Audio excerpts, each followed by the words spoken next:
President Trump suggested on Thursday that the November 3rd general election be delayed, something he has no authority to do and that top Republicans quickly rejected.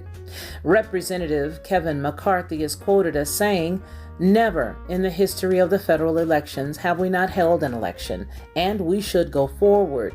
He also added that he understood the president's concern about mail-in voting. Meanwhile, Mitch McConnell, the majority leader, dismissed Trump's suggestions altogether, stating, "Never in the history of the country, through wars, depressions, and civil war, have we ever not held a federally scheduled election on time, and we'll find a way to do that again this November 3rd. Senators Ted Cruz and Marco Rubio were both rivals for the 2016 Republican presidential nomination, and they've both become staunch Trump supporters, but they both dismissed the idea that the election could change. Senator Lindsey Graham, Mr. Trump's foremost public defender in the Senate, said there would be a safe vote in November, and officials in key swing states showed little interest in engaging the topic.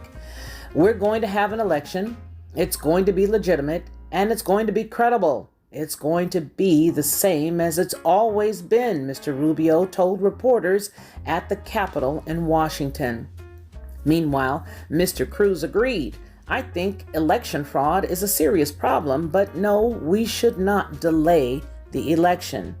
Some would say that even for Mr. Trump, suggesting a delay in the election is an extraordinary breach of presidential decorum that will increase the chances that he and his core supporters don't accept the legitimacy of the election should he lose to former Vice President Joe R. Biden Jr.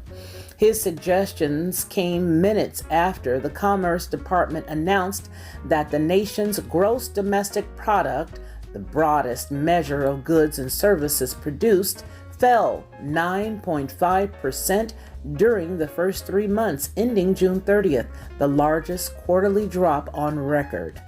And I submit this is the reason why he wanted the delay. Such vanity. This is Felicia Lockhart, and this has been the Lockhart Perspective.